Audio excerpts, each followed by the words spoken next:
great lineup for you guys. I'm really excited. We want to shout out to Go Theater for supporting live comedy and let us come out here and do this. So make some noise for them for putting this on. And for all of you guys for being here tonight. We're excited. A little bit about myself. I just got engaged. I'm really excited. Yeah, thank you. I never thought that I would get engaged. I got bullied a lot as a kid. I have a lazy eye, and my nickname growing up was Cold SpaghettiOs.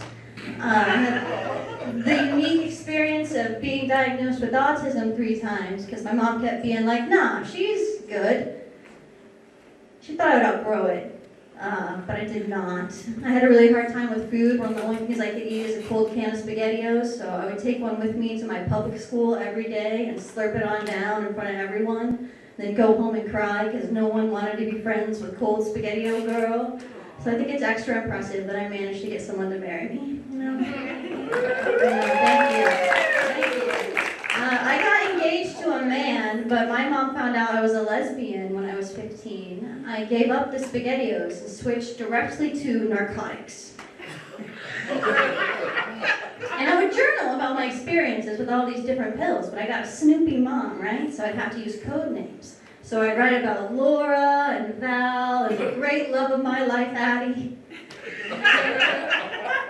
One day, my very sweet Catholic mother pulled me aside. She said, Lacey, I read your diary, and you are too young to know that you are a lesbian. And I was like, no worries, Mom. I totally hear you. I'm not a lesbian. I am, however, a drug addict.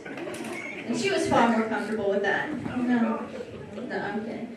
My mom caught me with drugs growing up one time. She caught me one time, and it absolutely broke her heart. And I decided right then and there that I was going to make a change in my life forever. I started hiding my drugs in my mom's room instead. And it worked awesome. She never caught me again. She did catch me again. My mom caught me smoking weed, and she made me call the city prosecutor's office on myself.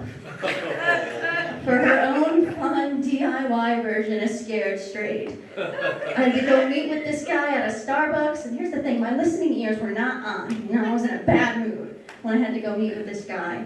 And then he started talking to me like I was a character in the last season of Breaking Bad. It's like every meth lab operator I've busted started with weed. And I would hate to see another pretty girl lose her life to drugs. I was like, well, first of all, sir, I did not start with weed. So I'm already one step ahead of all the meth lab operators. Always been an overachiever. Second of all, another pretty girl, so you're into me. What if you walked into this Starbucks and decided that I was ugly? Would I be allowed to have the weed then? It's gonna be rough out there. We could at least let her get stoned, you know? But no, he just wanted to gatekeep all the weed. I'm excited that it's October. I'm celebrating 1 year of sobriety on October 31st. You guys should not cheer for quitters. I've struggled with substance abuse disorder problems since I read the Bible for the first time. I read that Jesus was the Most High, and I took that as a personal challenge, you know?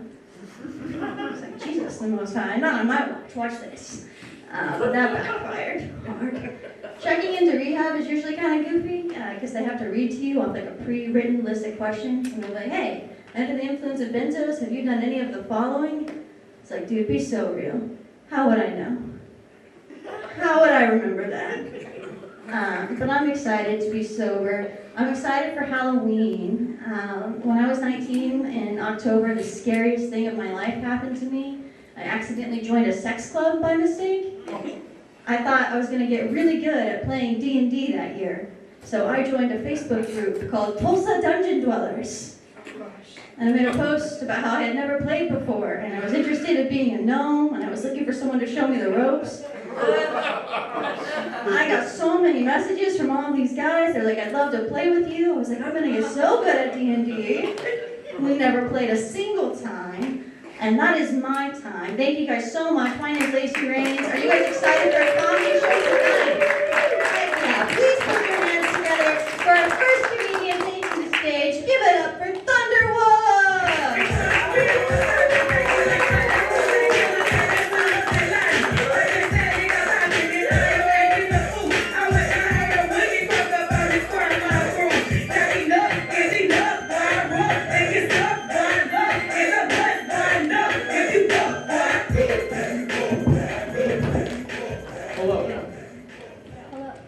everyone doing?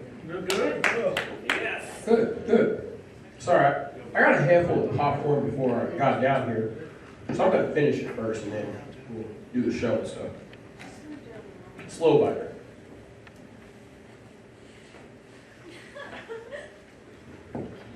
You know, if you don't take 32 chews, you get choked.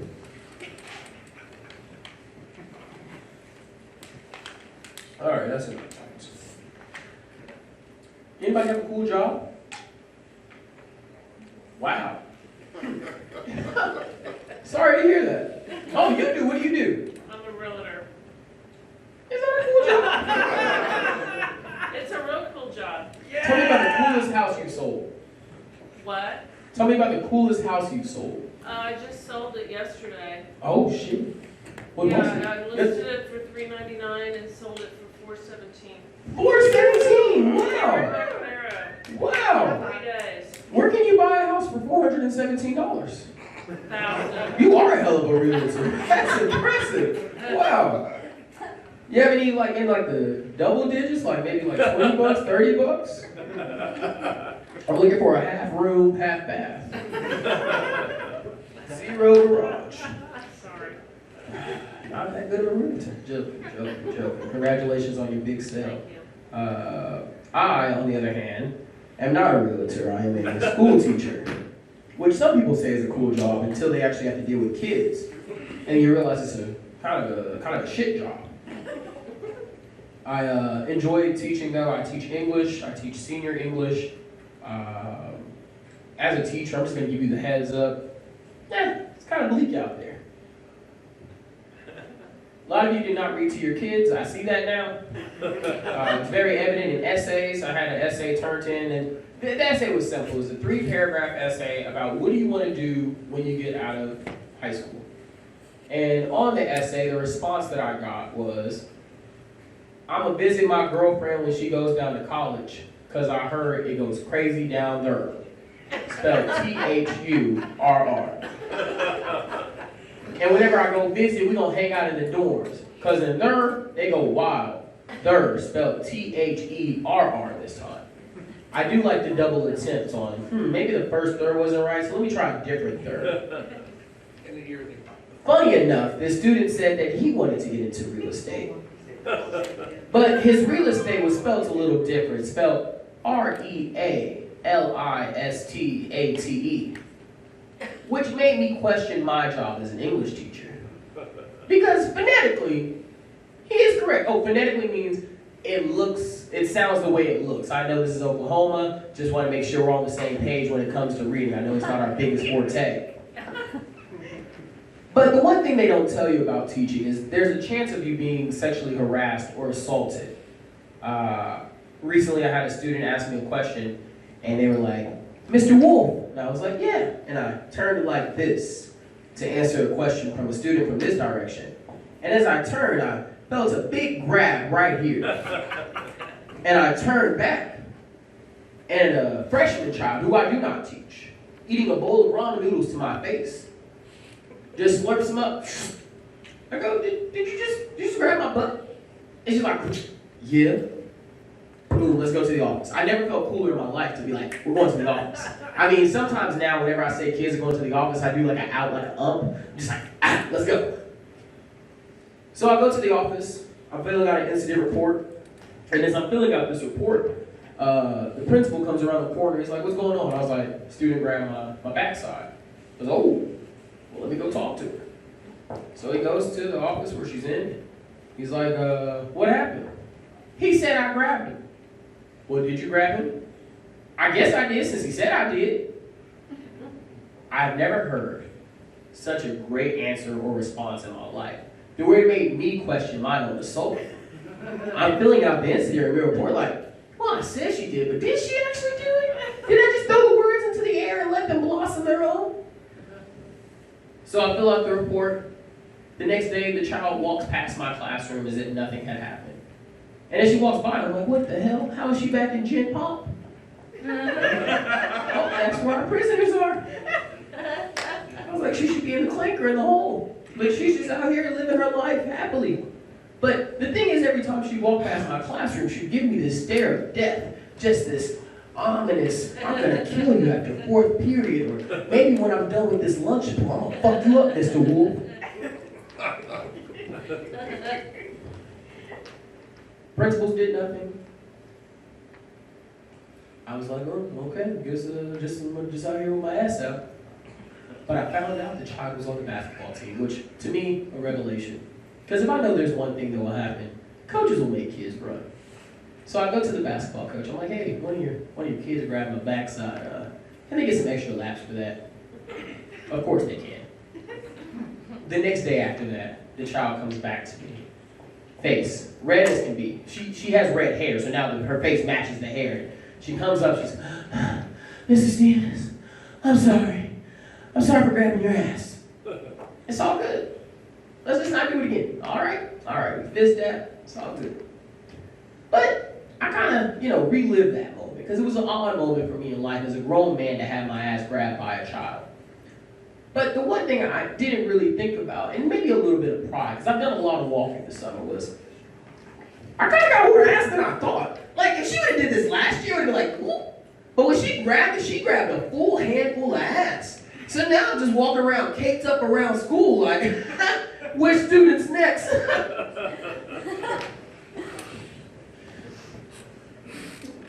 As I said, I did a lot of walking this summer. I spent a month in Boston teaching debate. And while I was in Boston, some friends and I decided to go to a food court. And while in this food court in downtown Boston, some random man wearing a ski mask started hitting on my girlfriend. And I was like, that's not cool.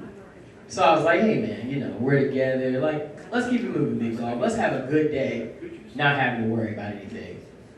And so the man then goes, y'all want to squabble? I was like, whoa, this isn't the 1910s, dog. Like, we don't have to fight over honor anymore. He then goes, I'll air this bitch out. For those who do not know, I'm sorry, I forgot this is a different room. That means he'll shoot up everything. So I go, well, do it, pussy. He did not.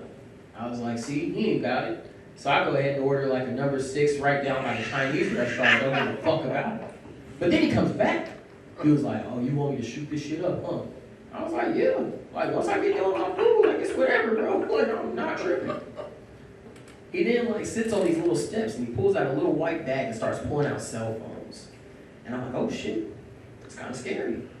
And then he gets on one of them, and he's like, I got one. I said, oh, I'm the one. Yikes. There's only been 2 times in my life I've called the police. I don't know if you know, but historically, we just don't get along. And one of the times I called the police was when I was right out of high school. We used to throw a lot of house parties, me and my friends, and we found out there was a bigger house party down the road. So we called the police and got that party shut down. That way people would come to our party. And it worked. The second time I called the police was when I called them in Boston. And I don't know about Boston and how they have unarmed shootings or anything like that, but one thing I will know, that is if Boston kills somebody, they killed the right person based on descriptions. Because have you ever had to call 911 and they go, yes, a black man is threatening me? Yeah, okay. No. Yes, he has an African accent? Okay, so like a West African accent maybe? I don't know.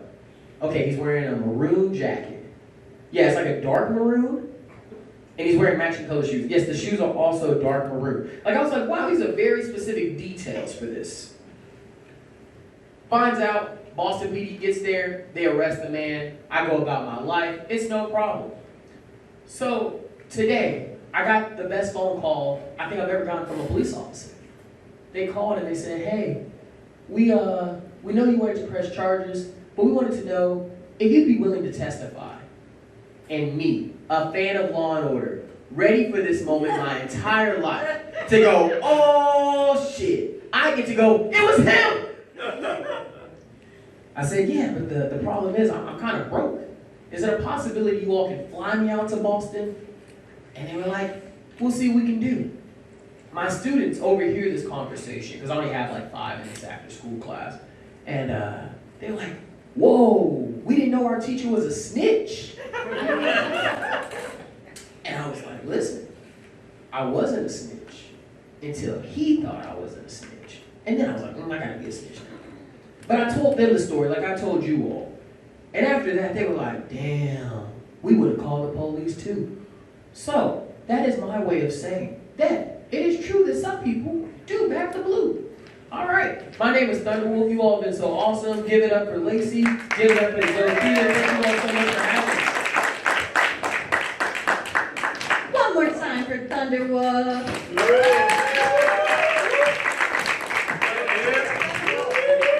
Coming up next, we've got a legend in the Tulsa comedy scene. OETA did a Gallery America episode about him. He kills it all over town. He also happens to be my fiance. So please make some noise for Peter Bedgood.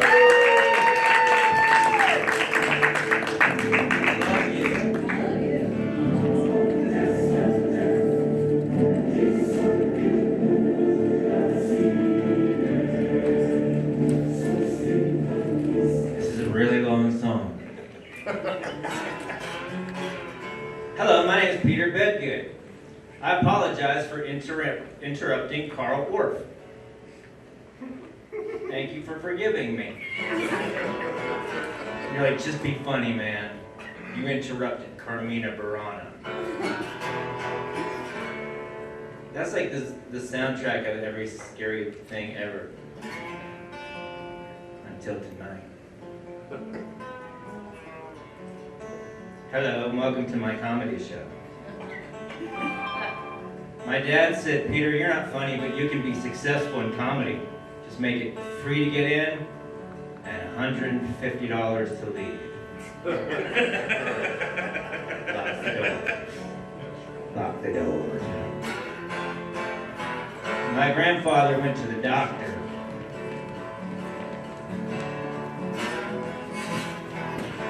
I said my grandfather went to the doctor. What for? Well, the doctor said, grandfather, if you don't stop smoking, you got 6 months to live. Sure enough, 6 months later,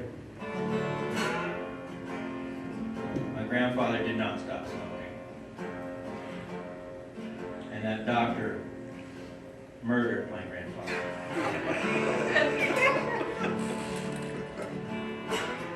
It's Halloween time, so I'm doing spooky comedy. It's like scary how funny it is.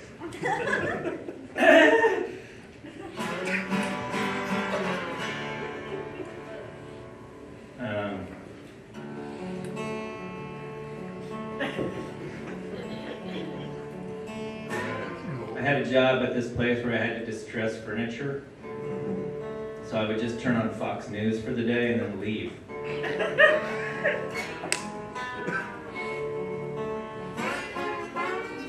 That's not funny either. I'm not good at guitar, but I'm not funny, so the two kind of do that. How are you guys doing? There's like enough of you for a show, but there's small enough that we could get personal. Like we could get to know each other. I have time to give 30 seconds to each one of you. Go. All right. Oh, go, Yeah. No. You did great. Give it up for that guy. What's your name, guy?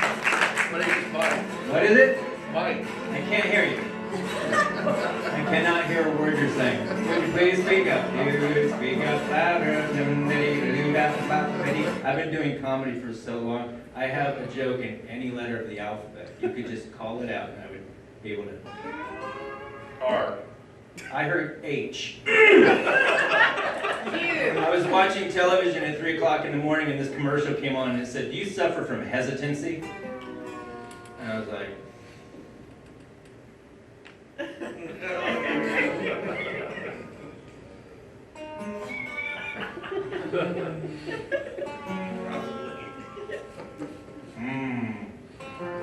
good question. No! And I said, do you suffer from urgency? And I was like, no. They said, call this number. I said, I already did it. I had a time machine joke, but you guys didn't like it. Hey, this guy's not funny, but play the guitar, do-ba-do-ba-do-ba-do-ba-pow. I don't trust Big Pharma. I especially do not trust Pfizer. It's because of that P. It knows something. And it's not saying anything.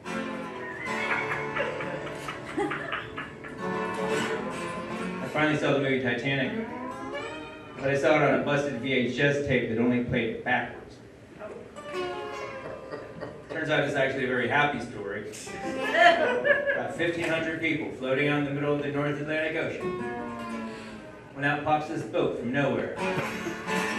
Starts sucking everyone on board. And Leonardo DiCaprio erases this picture he drew. And then it takes him to a parade. And Leonardo DiCaprio loses his ticket and becomes a gambler.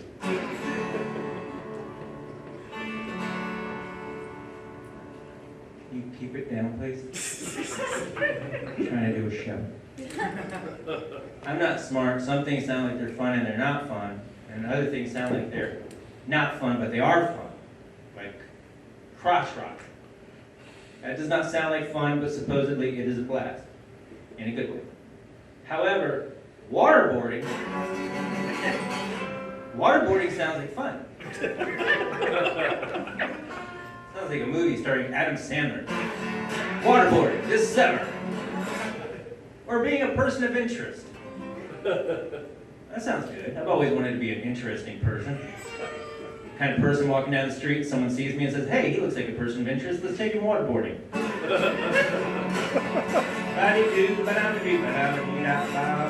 Don't worry, I'm almost done. I love dogs. Appropriately.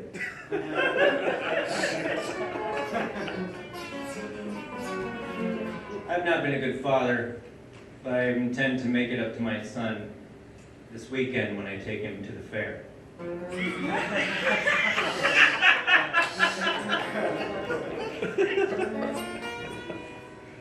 What? You guys know something?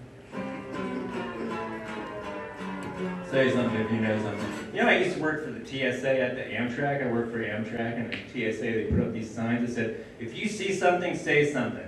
And I was like, oh shit, this job just got harder. Poodle, purse, shoes, baby, stroller. I'm gonna close my eyes and take 5. Man, blind people got it made. I saw that Walmart, there was this shooter in a situation at Walmart where a guy, active shooter, killed 23 people. And the judge gave this guy 90 lifetime sentences. And he said originally he wanted to give him 109 lifetime sentences, but because the killings took place at Walmart, he decided to roll the sentence back. Oh my God.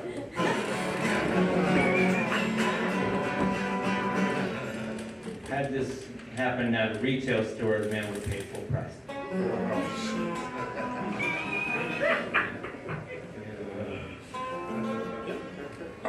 The shadow part of me likes to write jokes like that.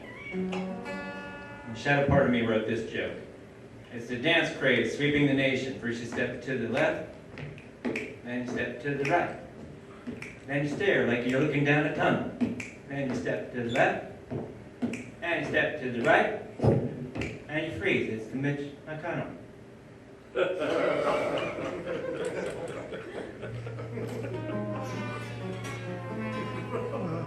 That ain't right. Shadow self, man.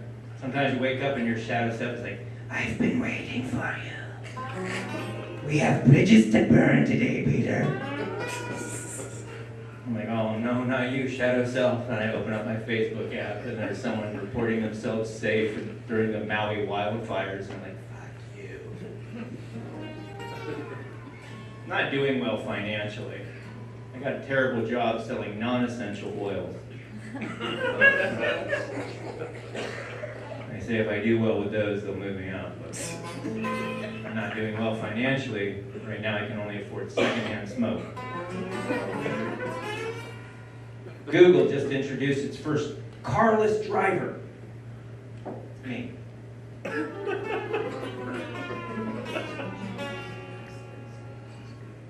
I got a job working in nursing home. I figure I'll work there for a little bit and then just move in. This is my 401k plan.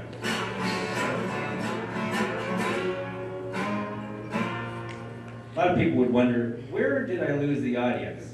But I don't worry about that much. I thought I'd be a good LSD dealer. I was wrong. About 500 hits of acid for $1,000. I figure if I sold them all for $5 a hit, that's 3 times profit. Fast forward 3 months, I have 1 hit of acid I have to sell for $500.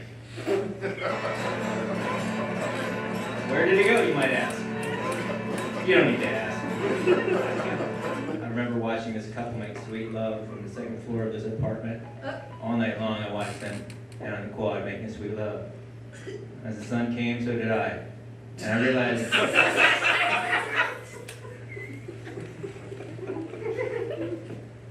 realized right then and there they were a barbecue pit and a trash bag.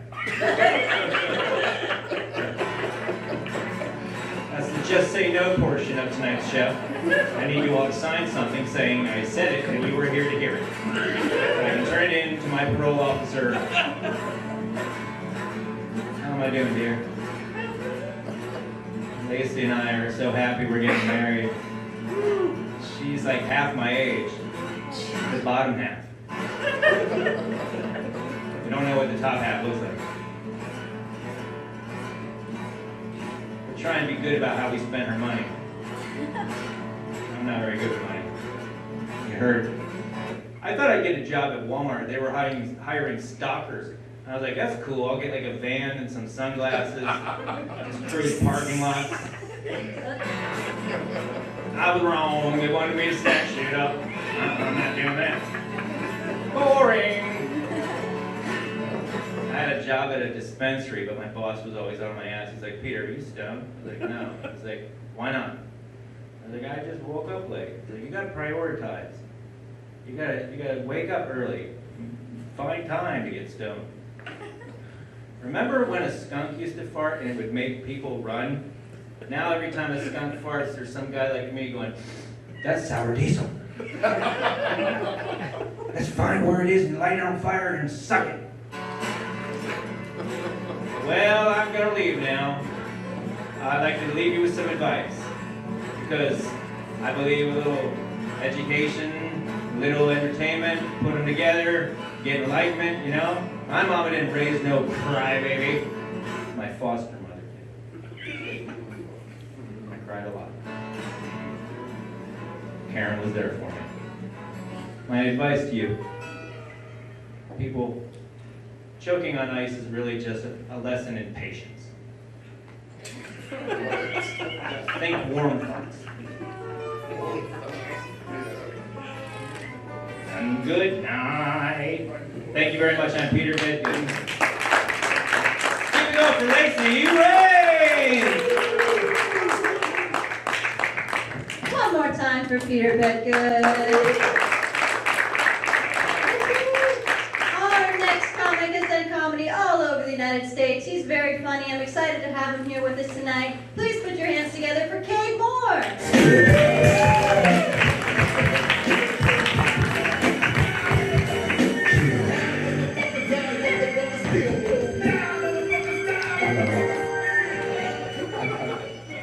Saw you guys walking in, I was like, this is a rap crowd. Anybody else spend 6 months calling this place Jukes? My name's Cade, it's a shitty name.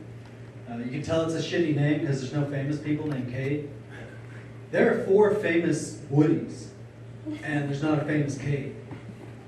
I've never met a guy named Woody in my life, and they're kicking the shit out of us. And there's like 3 of the Woodies are different types of cowboys, and then there's like Woody Allen, who's like controversial. And, you know, I get it, I don't like his movies either, but he's a cool guy. But there's like Sheriff Woody, there's Woody Harrelson, there's Woody Guthrie. You guys know Woody Guthrie? Yeah.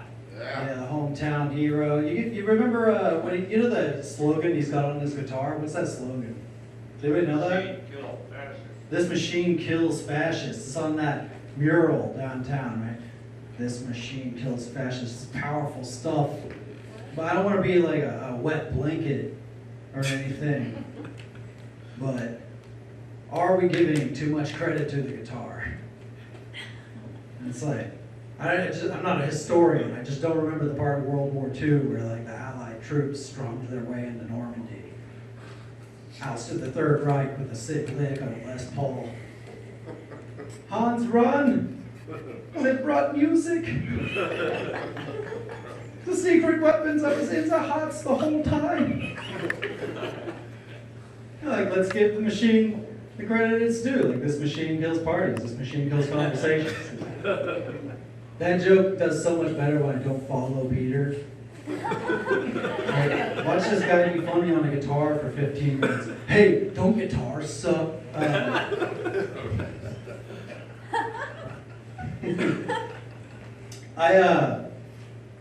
found out today. This is gonna blow your mind. It turns out that hay fever is actually a type of allergic reaction. Yeah, it's not an increased sexual attraction to farmers. I've been misreading that phrase my whole life. People be like, I think I got hay fever. I'm like, I don't know why you're telling me. I live in Tulsa now. I'm like, I can't help you with the dirt road dig.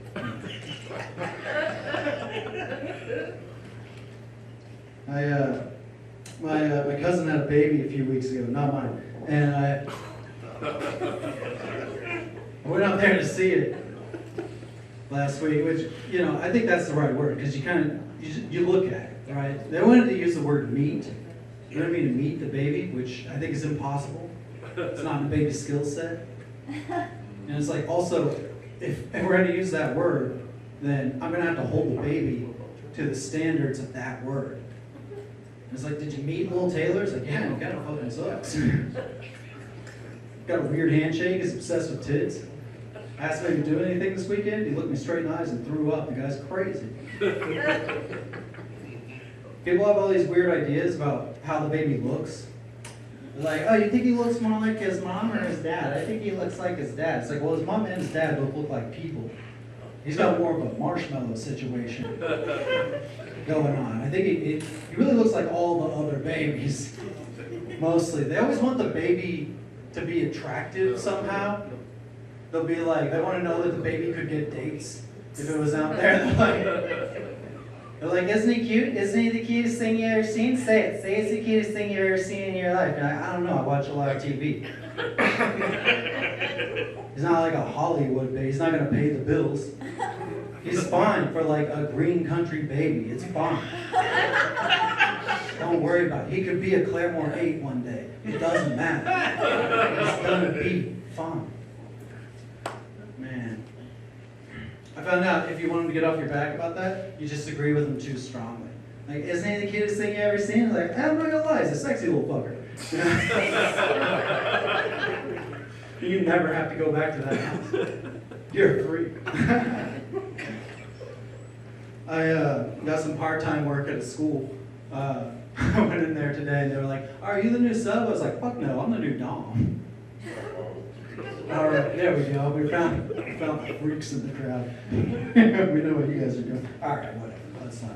I'm not going to try to do crowd work. I don't know how to talk to people in real life. I don't know why I would think that I know how to do it now. I haven't had a real job in a long time. I got pretty used to being poor.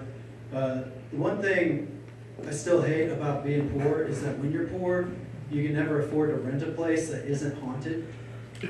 Like, every time I hear somebody say they don't believe in ghosts, I'm like, oh, look at Mr. Moneybags over here. Every apartment I've had in the last 5 years has been the same situation. They're like, so floors look good, the appliances all work. I'm like, where did it happen? Show me where it happened.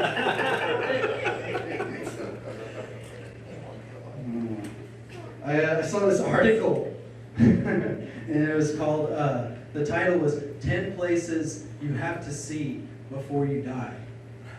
I was like, obviously, that's when you gotta see.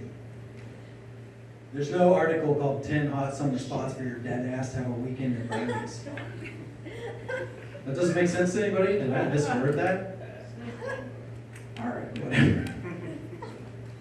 I was talking to my mom. She's like, she's not even 60 yet. And she's talking about her bucket list. She's like, oh, I want to go skydiving. I want to go skydiving one time before I die. I was like, yeah, definitely before. I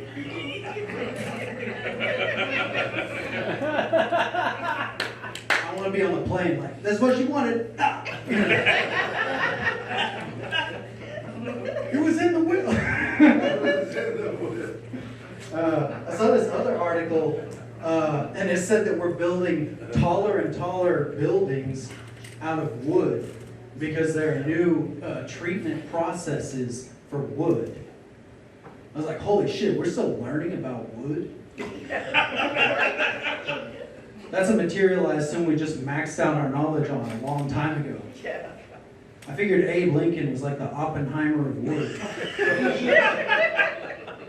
He was like, that's how you do a cabinet. That's how you do a rocking chair. Fucking close the book on it.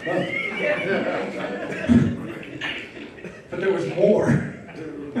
There was more to wood. And the reason that's weird to me is because it was like 50 or 60 years ago that we went to the moon, supposedly. But they did that in a spaceship. And when they were working on the spaceship, they were like, we'll finish wood after this. Like if I was going on the first shuttle up there, I'd be stepping in the door, I'd be like, oh, hold up. Hey, you guys finished wood, right? And they'd be like, we're thinking like 2023, 24, maybe. I'm not getting in the fucking. You guys are getting in the ship? All right. One small step forward. Let's get to know each other a little bit. You guys like food? Yeah. All right. I walked in here, I was like, these guys are eating daily. I fuck around with some food myself sometimes. I was trying to eat a thing of strawberry yogurt the other day, and my buddy sees this, and he's like, really? Strawberry yogurt? Isn't that a little bit effeminate? I was like, well, I'm not eating it while driving a Nissan Altima poorly. Like, no, it's nutrients.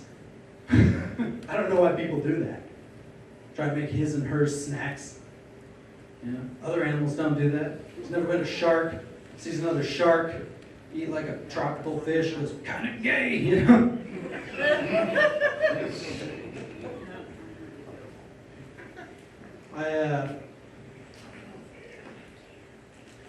Most of the food that I eat comes from McDonald's. It's just the best food. I don't know. Obviously, that's why it's everywhere. I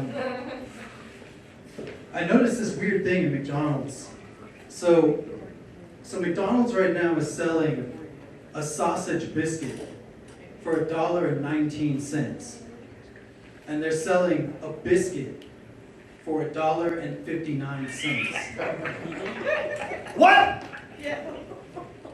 Why does pork have negative value? I guess I don't understand the economy. I guess I don't get the market. Apparently McDonald's is a place that's trying to get all this pork off their hands. The proof is right there in the prices. There's a story written in those prices, and the story is Ronald McDonald coming up to your car window, going, hey man, I'll give you a deal on the biscuit if you just help me get rid of this fucking sausage. I gotta know if this works with other stuff too, because that's gonna be important in my life. You know? Like, I could use that, if I can use that elsewhere, I'm gonna have to do it. You know, how much are those shoes? Oh, those are $100. What if I give you $50 and you put a little sausage in each one?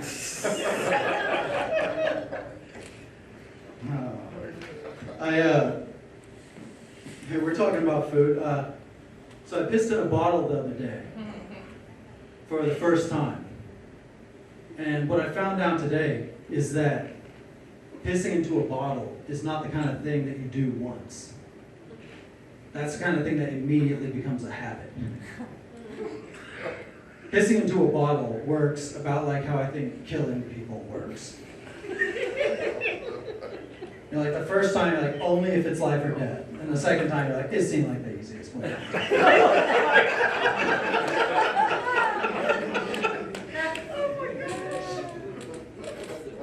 Do you think Flavor Aid ever gets jealous that Kool-Aid got all the credit for Jonestown? Because that's free press. You know? It's like, that made its way into the language. Drink the Kool-Aid. People are still saying that today. You know what that is? It's fucking dividends for Kool-Aid. That's keeping the lights on at Kool-Aid Co. tonight. I want to know how they got away with it.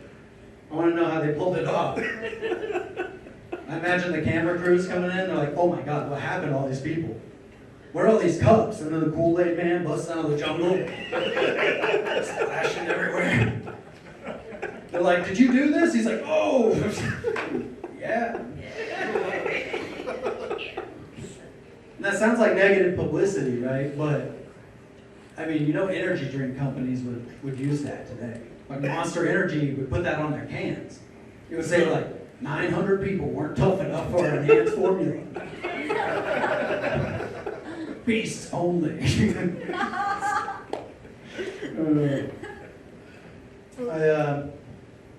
I like nature shows. You guys like nature shows? Well, usually people are like, no, fucking. But this time there were two of you. Killer. I was watching one the other day, and I saw turtles having sex for the first time. Yeah. I mean, it was my first time to see turtles having sex. I don't know if the turtles were virgins, but like, I'm watching these turtles have sex. That's the point. And I'm thinking like, man, this is pretty incredible stuff. Because if you think about it, like, a turtle kind of like wears his house on his back, and he can never leave his house. And yet, still has sex. You ever tried to have sex with somebody in their house? From inside of your house? Nature's fucking wild, man. I saw something else on this nature show. I found out that sharks don't have dicks. Yeah. And that made me pretty sad. Because this year, 2 women have said that I'm a real shark in bed.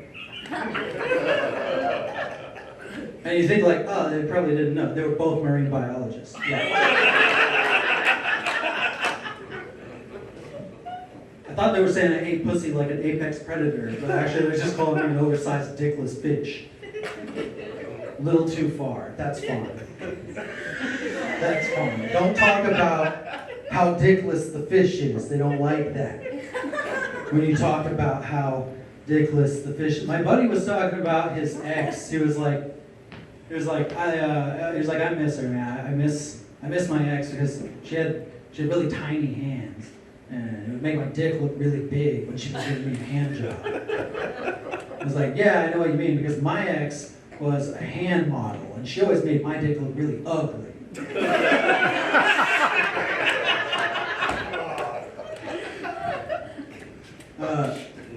There was a woman I was sleeping with for a while, and after one of our sessions, she turned to me and she's like, I don't like you very much. I was like, yeah, that checks out. Me neither. What's your reason? She's like, it's just your kind of soul. It's bad. I was like, yeah, I feel it. Wait, if you don't like me, why are you sleeping with me? And she actually said, oh, because physically, you're my type. I was like, physically, this is your type. It's like, I might have a bad soul, but you're a fucking weirdo.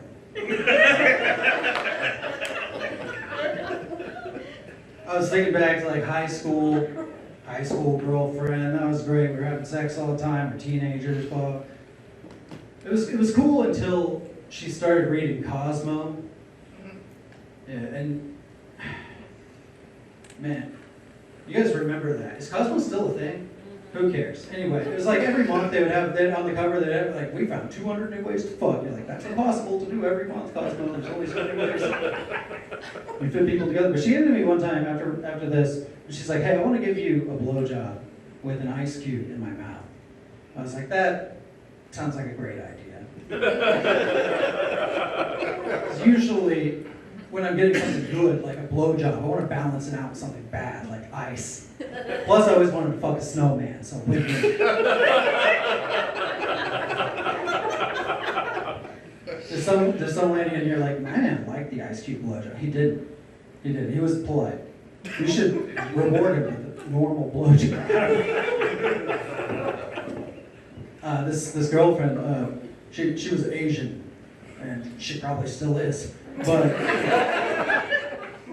But we get a lot of dumb comments. You know, people would be like, guys would be like, oh, your girlfriend's Asian. What's that like? Tell me about the sex. It's like, have you ever had sex? I'm like, yeah. It's like that. It's the exact same thing. You guys have been a lot of fun. Thanks. I'm getting one.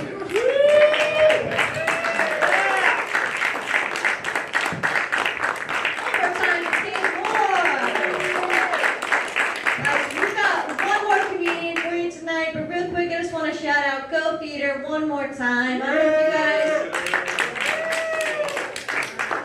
You can text all things Jack to 85100 and keep up to date on what they've got going on. They host a bunch of fun comedy shows here and so many cool other things. Make sure you give them a follow. Are you guys ready for your headliner this evening? Yeah! He's very funny. He was on the TV show Terrible People. Please put your hands together for Bradley McPherson. Yeah!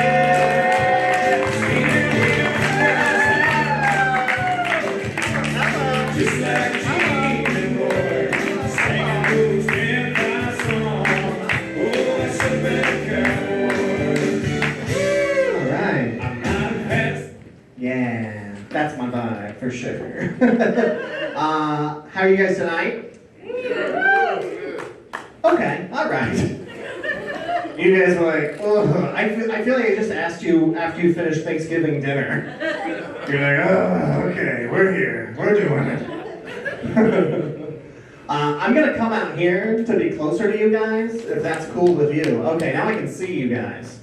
Cool. I feel like I'm gonna be way too close to this camera. That's not gonna be flattering. It's okay, it's like this Zapruder film. I'll just watch it over and over again. All right, hello, hi. Hi. You guys on a date here? Actually, we're exes. You're exes? Yes. Okay, and you said, you know what? We should reforge this bond with the only thing that makes magic, comedy. Yeah. Okay, all right. Sorry, I for a second, you were like, this movie theater's so weird. It's talking to me. That's my bad. That's my bad. The rest of those people didn't do that. That's my fault. Sorry. You guys you're a beautiful audience. I just wanted to come out and say hi. Oh, hi, Realtor. Hello. I'm going to talk to you after the show. I got a slum I'm trying to lord, you know? Before we do get started, I do have to let you guys know I was born and raised Jehovah's Witness. Don't worry, I'm not going to try and convert you. I'm just very good at knock-knock jokes. You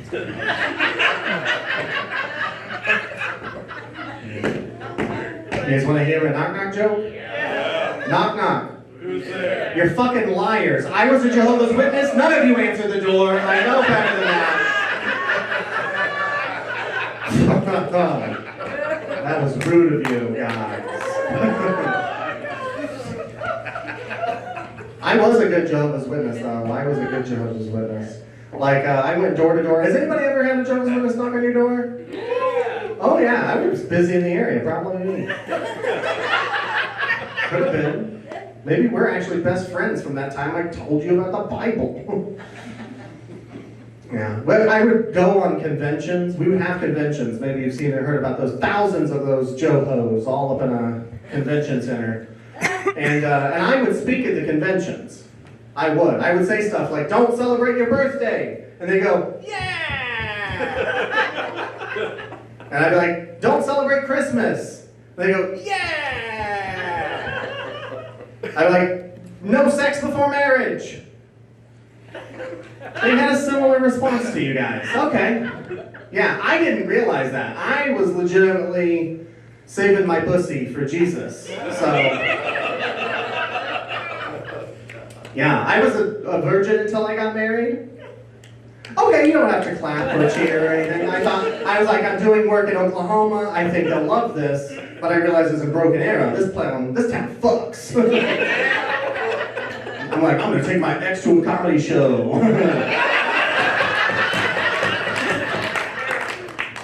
Probably will be finger plastered. All right.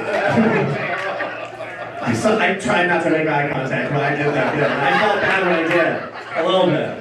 There's a small part of me that said, I don't need to look over there. That was rude of me. I'm sorry. Now I feel bad.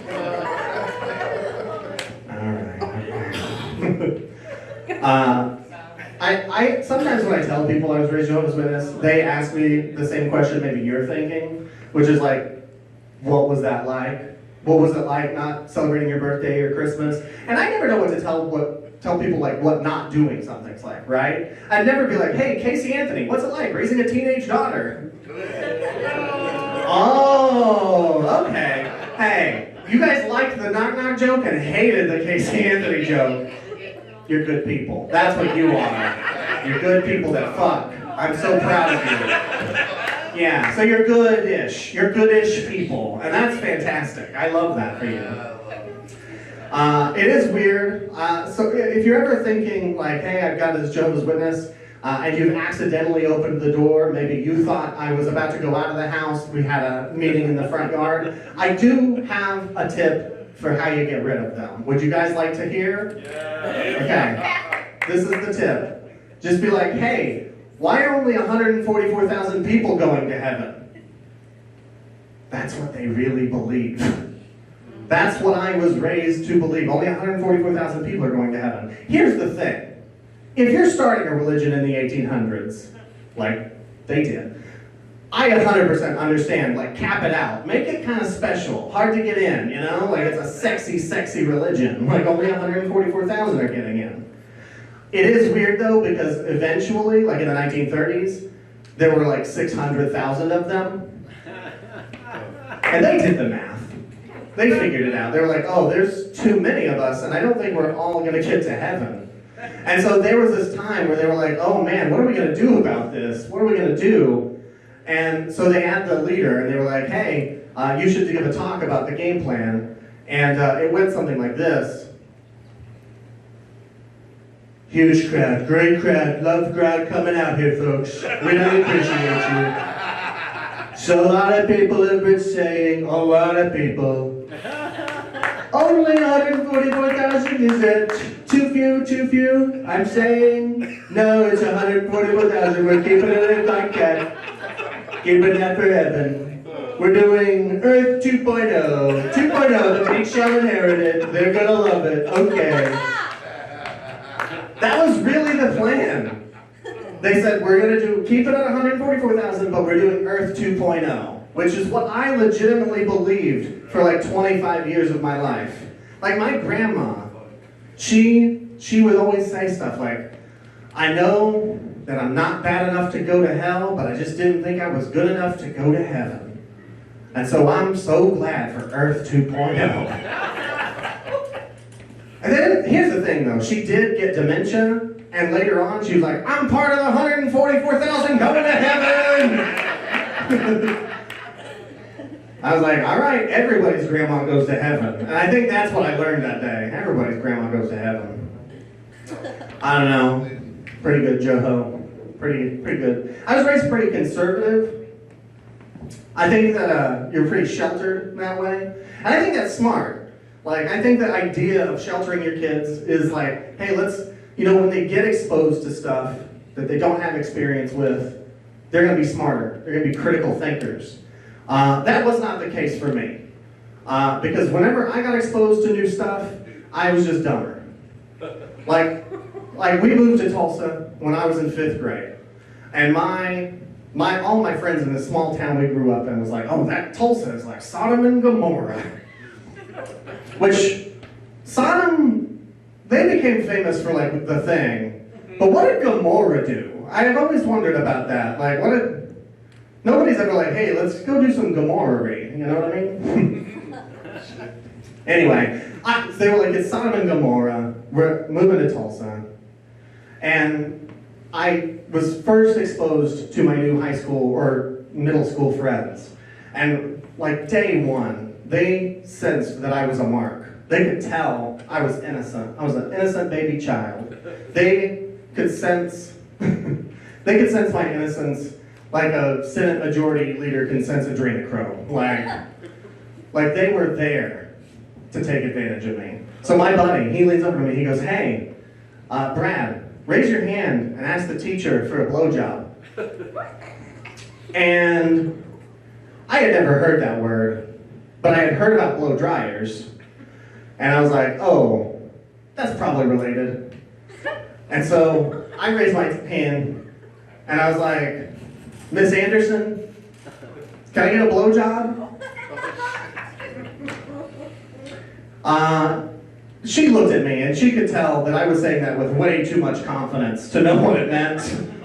Like even today, I'm like, hey, can I get a, would you, can I eat your pussy? Like I'm thinking long term. I'm thinking you gotta invest long for a game plan. Anyway, the teacher was like, had to take me to the office. They had to bring in my mom. And here's the thing. I know that she was also very sheltered because when they're like, Miss McPherson, your son asked his teacher for a blowjob. She was like, did she give it to him?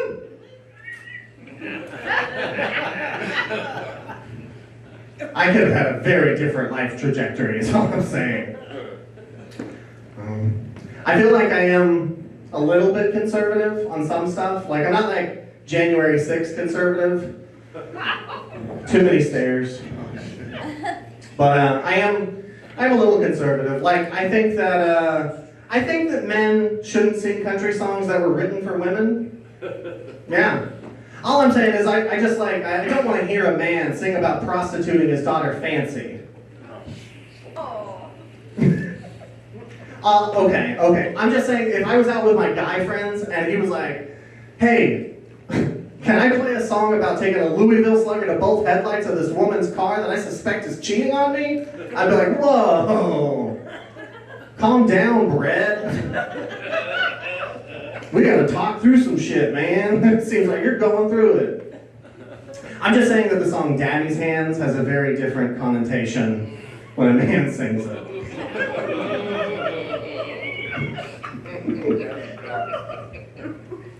I don't know. I grew up on 90s country. Anybody 90s country fans?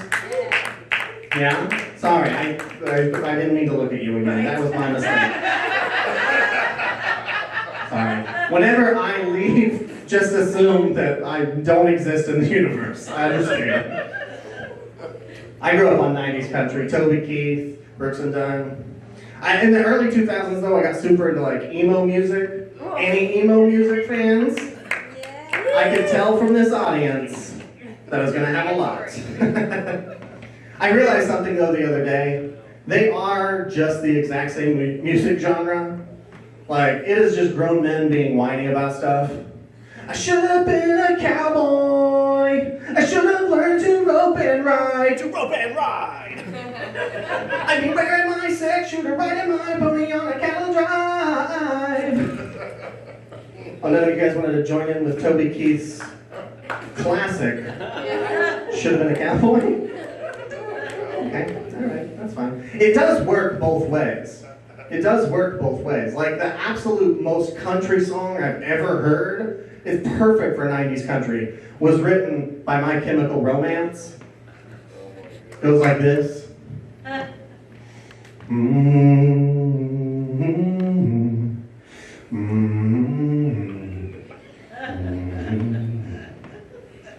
When I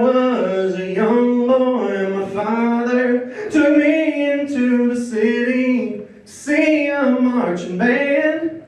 He said, son, when you grow up, will you be the savior of the broken, beaten and the damned? He said, will you defeat them, those demons, and all those non-believers, the plans that they had made? 'Cause one day I'll leave you, a phantom to lead you in the summer, to join the Black Parade.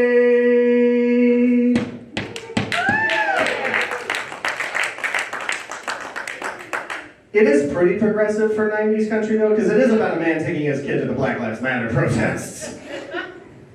I think it works. All I'm saying is the most emo song ever written was written by Joe Diffie. Have you guys heard Prop Me Up Beside the Jukebox If I Die? It's a great song. It's objectively a great song. He starts the song by talk singing, which is where you just start talking, but it's not singing yet. It's just well, I'm not afraid of dying. It's the thought of being dead. I just want to keep being me after my eulogy's been read. But here's the thing. That's the most emo shit I've ever heard. Are you kidding me right now?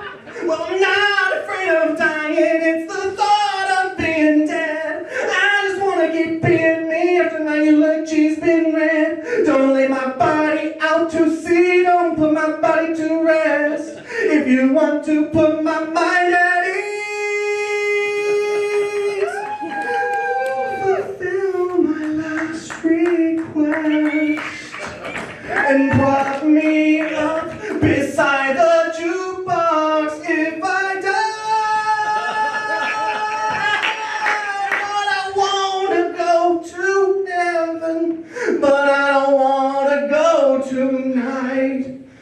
Fill my boots up with sand, put a stick drink in my hand, and prop me up beside the jukebox if I die.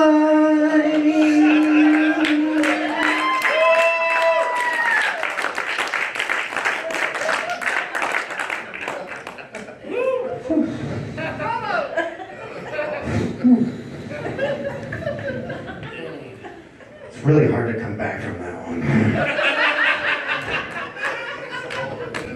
Just go back to telling jokes. Okay, I'll leave you guys on this. I have come up with a new way to make an extra few $1,000s every year, and it's something I can teach you how to do. And I feel like this is my technique to you. If you take nothing else from this night, this is going to be valuable information for you. I learned this technique from an artisan who was living in the foothills above the Ucayali Aquifer. And it's very simple. It's not going to take a lot. You're not going to have to do any more work. That's the good news. All you have to do, anytime you go into your boss's office, anytime that you need to turn something in, make sure as you walk in you make eye contact, lock eye contact with that person, and then take an iPad out and say, hey, I'm going to stand right here real quick, but you answer these questions. And you flip it around, and it just says 15, 20, 25% of my daily rates. You just lock eye contact, let them finish out that iPad. And if here's the thing, the first time you do it, maybe they go, why would I pay you more to do the work that you're already doing? And all you have to say is be like, no. This is how you show me what you think of what I'm doing. I've made an extra tens of dollars on doing this, guys. I hope that you can use this information, take it with you tonight. I hope you have a fantastic night. My name is Bradley McPherson.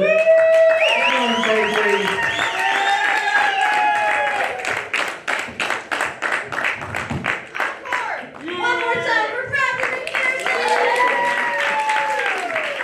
Rose Theater, thank you guys so much for being here. Big round of applause for yourself. That's our show. Thank you guys so much. Thank you, Go Theater, for having us. Have a great night tonight. See you guys.